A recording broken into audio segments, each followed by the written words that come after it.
ഒരൊറ്റ ഏത്തപ്പഴം കൊണ്ട് ഒരുപാട് പേർക്ക് കഴിക്കാൻ പറ്റുന്ന ഒരു അടിപൊളി ഹെൽത്തി സ്നാക്ക് റെഡിയാക്കിയാലോ.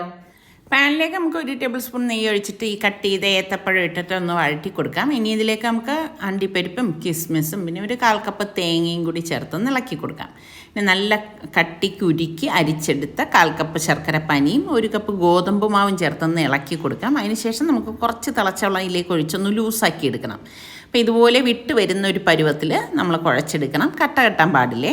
പിന്നെ നെയ്യ് തടവിയ സ്റ്റീൽ പ്ലേറ്റിലേക്ക് ഞാൻ ഇതൊന്ന് സെറ്റ് ചെയ്തെടുക്കുകയാണ്. ഇനി നമുക്ക് ഒരു ആവിയേറ്റുന്ന പാത്രത്തിലേക്ക് വെച്ചിട്ട് 20-25 മിനിറ്റ് ഇതൊന്ന് ആവിയേറ്റി എടുക്കുമ്പോൾ നമ്മളുടെ അടിപൊളി ഏത്തപ്പഴം ആവിയേറ്റിയത് റെഡിയായിട്ടുണ്ട്.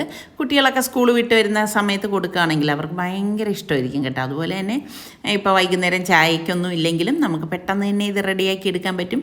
അപ്പോൾ ഇഷ്ടപ്പെടുകയാണെങ്കിൽ ഇപ്പം തന്നെ ഒന്ന് ലൈക്ക് ചെയ്യാൻ മറന്നു വരുത് കേട്ടോ. ഇതിൽ നമുക്ക് വെറൈറ്റി ആയിട്ടും പലതും ഉണ്ടാക്കാം.